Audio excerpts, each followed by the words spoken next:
Wipe the sweat off your brow. Welcome to Fox 45 News on ABC. After the game, I'm Erik Elken. We'll get you the top news stories and weather in just a little bit. But first, I'm joined once again by Donnie, Evege, 2007 Wayne alum, also suited up for the Buckeyes from 2007 to 2011. Donnie's here to help us break down the game. I don't even know where to begin. That thing was crazy, Donnie. It was. It came down to the wire, but Erik, we pulled it off. A win's a win.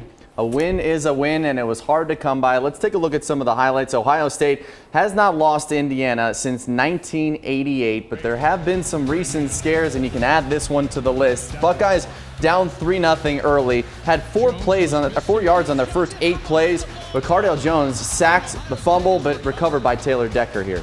You know, that defensive end came off and just totally beat Decker with his quickness, but we bounced back. So the Buckeyes had to punt, and a lot of miscues early on, including this one on special teams. Great punt by Johnston, but Von Bell can't down it. He has to make those plays. You know, last week we had a great special teams game. Today we had to do a little bit better. And on the ensuing drive, 15 plays, 80 yards, capped off by Divine Redding, 1-yard touchdown run.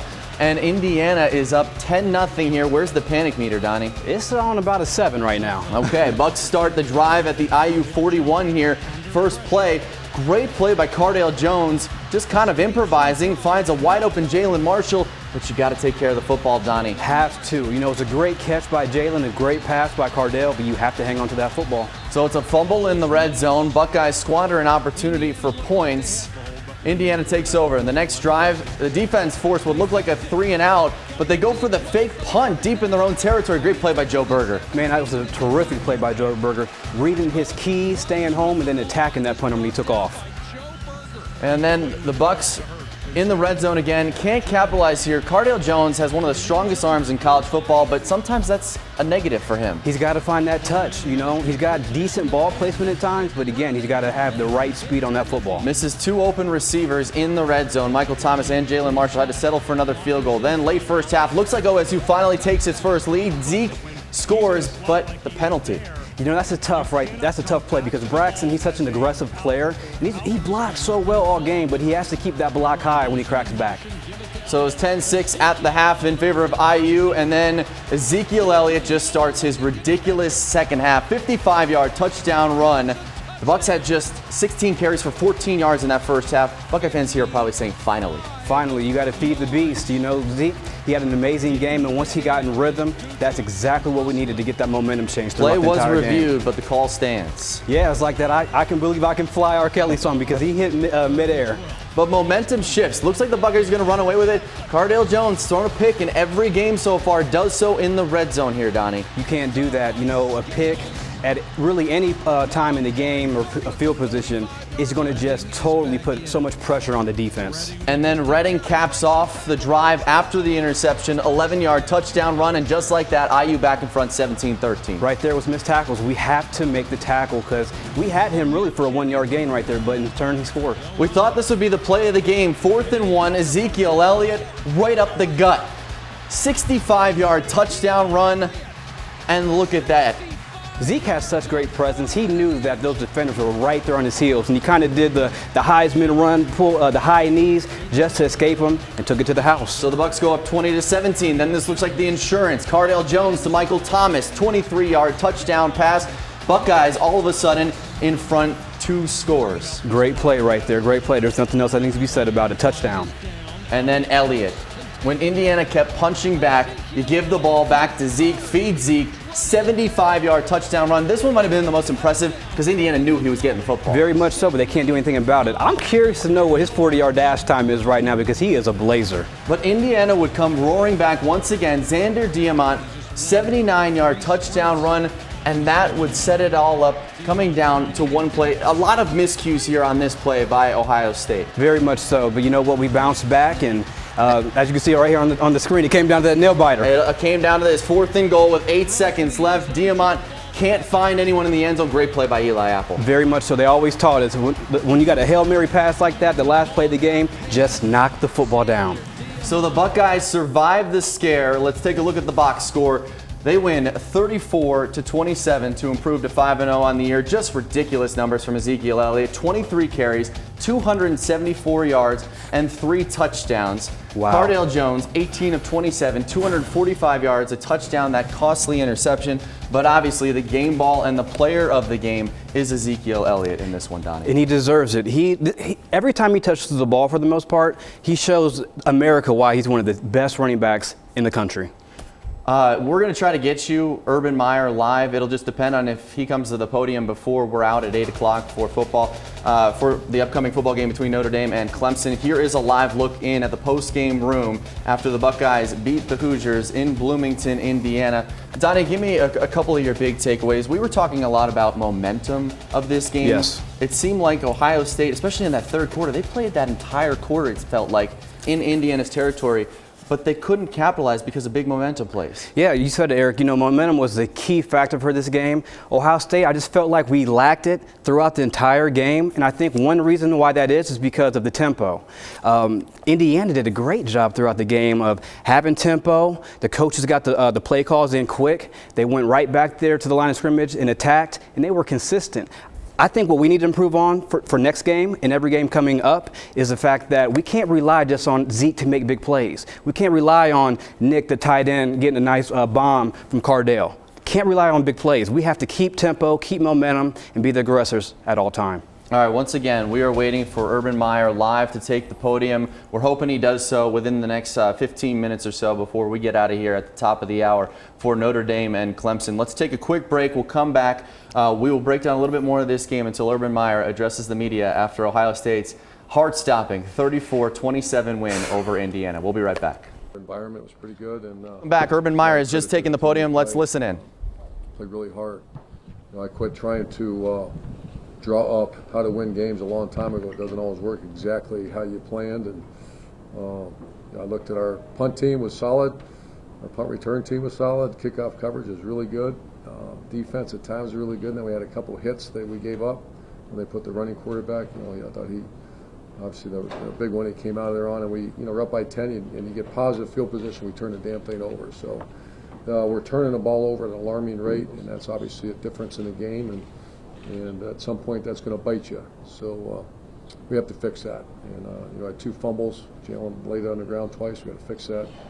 We had a tough injury to Corey Smith, who's kind of all-purpose guy for us, a tough guy. Prayers out to him, and just got to rally up and get back home, get out of here, and find a way to win our 6th game. Urban, how did that 4th and 1 call at the 35 late third quarter, how did that jumpstart your offense? Oh, jump started. We went to gap blocking against. We're getting a lot of movement and that disrupts zone plays, and we went to gap blocking, and our offense line came pushing off the ball.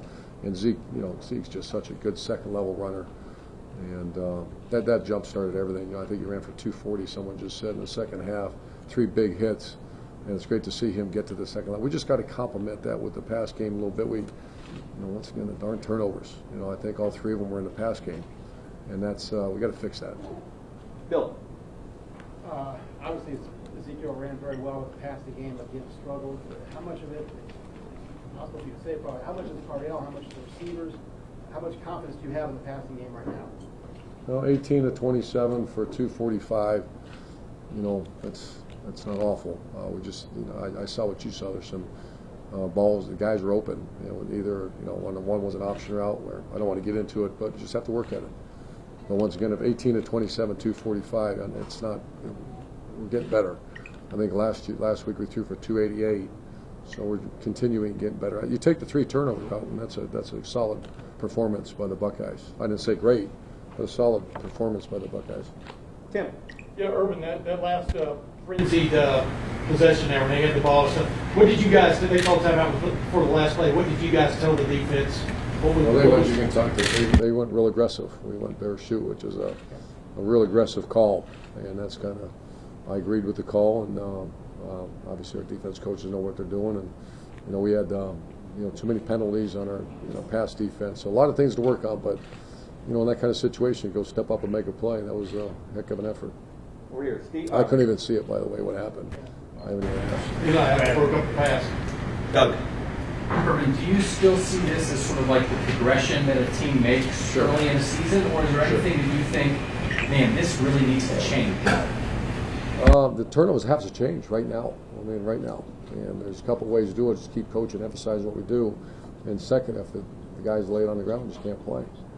And that's kind of been, it actually started last year a little bit near the end of the season. We used to always be near the tops in turnovers because we emphasize the heck out of it. We practice it.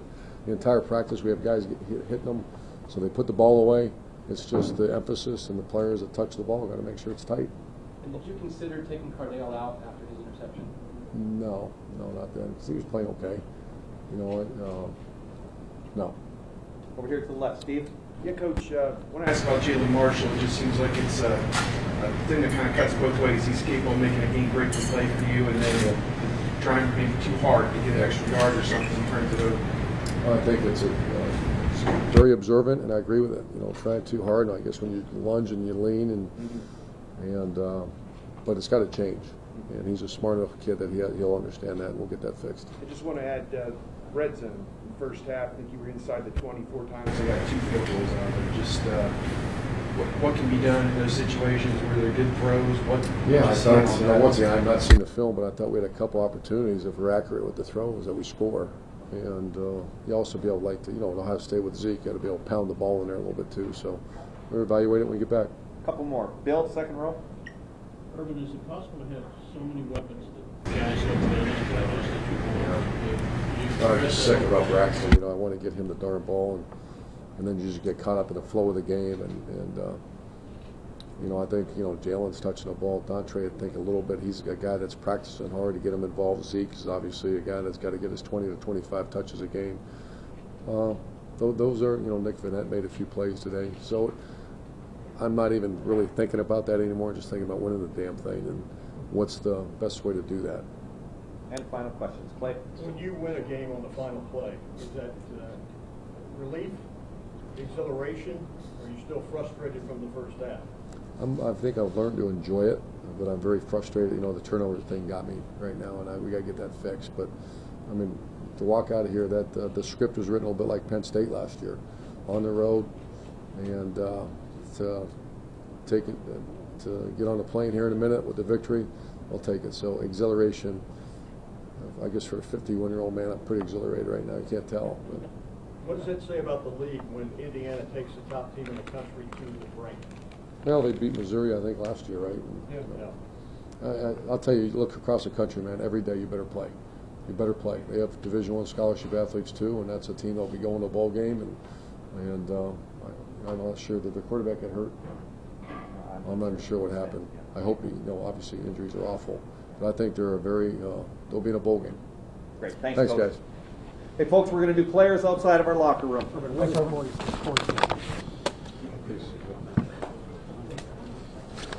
All right, that was Urban Meyer after Ohio State's win 34-27 over Indiana. A very relieved Urban Meyer after that one. Donnie, quickly before we get out, this is starting to be a little bit troublesome, obviously. A lot of nail biters for Ohio State. Are you concerned at this point?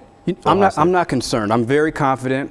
This is a national championship team. We didn't lose many guys. We still have top athletes. But I will tell you this, Dayton has some of the best talent in the country.